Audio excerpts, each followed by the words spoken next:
नमस्ते. ज्योतिष kitchen and रेसिपीमध्ये आपले सगळ्यांचे मी अगदी खूप खूप मनापासून स्वागत करते. मी आज हिरव्या वाटणातील बोंबीलचा रस्सा बनवते आहे. मस्त लागतो खायला आणि सोपं आहे साधं. इथे मी बोंबील घेतले आणि स्वच्छ करून कापून घेतले आहेत. मध्ये चिरा वगैरे लावायचा नाहीये. असे त्याचे तुकडे करून घेतलेत. मोठा बोंबील असेल तर 3 तुकडे, नाही तर छोटा असेल तर असे 2 तुकडे करून घ्यायचे. ते मी ते आता हे बोंबील कापून घेतले. थोडंसं मीठ लावून घ्यायचं.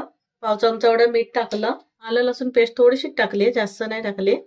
आणि हळद घालून घेते. मच्छीला कसं मीठ लागलं गेलं पाहिजे चांगलं, तर ती खायला बरी वाटते. ती व्यवस्थित असं मिक्स करून घेते, हातानेच करते. आलं लसूण पेस्ट नाही टाकलं ना तरी चालेल, पण एक वास थोडासा असतो ना बोंबीलचा वगैरे मच्छीचा, तो थोडासा कमी होतो. हे आता मी बाजूला ठेवते. इथे मी कालवणसाठी मसाला काढून घेतलाय बघा. खोबरं घेतलंय अर्धी वाटी. जसं करायचं असेल ना कालवण तसं त्याप्रमाणे तुम्ही घ्या. मला थोडंसंच करायचंय त्याच्यामुळे मी अर्धी वाटी घेतलंय. चांगली मूठभर कोथिंबीर घेतली आहे. अख्ख्या धण्याचा वापर करत नाहीये, त्याच्यामुळे कोथिंबीरचा वापर मी जास्त करते. ते 6 ते 7 हिरव्या मिरच्या घेतल्या आहेत. तिखट आवडीप्रमाणे घेऊ शकतात. इथे 5-6 लसूणच्या पाकळ्या घेतल्या आहेत. अर्धा कांदा घेतलाय, अर्धा फोडणीला ठेवलाय.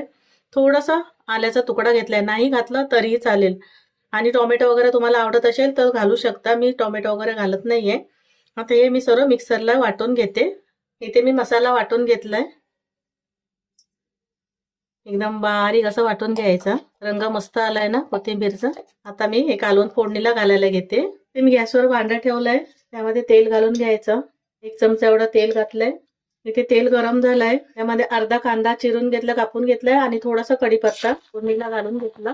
कांदा हलकासा लाल करून घेते. ते कांदा बघा हलकासा लाल झालाय. मध्ये वाटण करून घेतलेलं तर मधून ते काढून घेते मी आणि घालते. थोडंसं पाणी घालून घेते मिक्सरच्या भांड्यामध्ये. मिक्सरचं भांडं धुवून घालते, थोडंसं नंतर घालते. मसाला आधी चांगला 2-3 मिनिटं परतून घ्यायचंय, चांगला भाजून घ्यायचं. बाकी पाणी नंतर घालायचं. मिक्सरचं भांडं नंतर धुवून घेतलं तरीही चालेल. आधी चांगला मसाला भाजून घ्यायचा थोडा वेळ. ते मसाला घातला आणि 3 ते 4 मिनिटं मी असं तेलामध्ये परतून घेतलं. आता मी पाणी घालून घेते अजून थोडंसं. तुम्हाला घट्ट पाहिजे पातळ पाहिजे त्याप्रमाणे पाणी घालून घ्यायचं. मी अजून थोडंसं घालते पाणी, नंतर ते घट्ट होतं शिजल्यावर. चवीप्रमाणे मीठ घालून घ्यायचं. अर्धा चमचा एवढं मीठ घालून घेतलं. लागलंच वाटलं तर परत घालून घ्यायचं थोडंसं, पण जास्त खारट नको. इथे कोकम घेतले आहेत मी, 3 ते 4 कोकम आहेत, पण मी तोडून घेतले आहेत असे. कोणाला जर चिंचेचं कोळ आवडत असेल ना चिंच घालायला, तर तुम्ही चिंच घातलात तरीही चालेल. आता छान असं 4-5 ते मिनिटं शिजून घ्यायचं. गॅस कमी करते मी आणि झाकण ठेवून शिजून घेते. बोंबील अजून घालणार नाहीये, नंतर घालायचे. आता हे शिजून घेते पहिलं. इथे मी 4-5 मिनिटं शिजून घेतलंय. चला झाकण काढून परत एकदा तळून घेते. आता मी बोंबील घालून घेणार आहे. इथे बोंबील मीठ लावून ठेवलेले, एकदा पाण्याने धुवून घेतले. तर जास्तीचं मीठ होईल त्याच्यामुळे बोंबील घालून घेते. थोडंसं धुवून घ्यायचं, पाणी काढून टाकायचं ते, नाहीतर खारट झालं तर म्हणून. आता जास्त ढवळायचं नाही, एकदाच फक्त मी हलक्या हाताने ढवळून घेते. गॅस कमी करायचा आहे, झाकण ठेवणे शिजून घेते. तर जास्त पण नाही, 2 ते 3 उकळी आली की बंद करून टाकायचा गॅस. जास्त नाही शिजून घ्यायचे. आता तिथे शिजून घेते मी.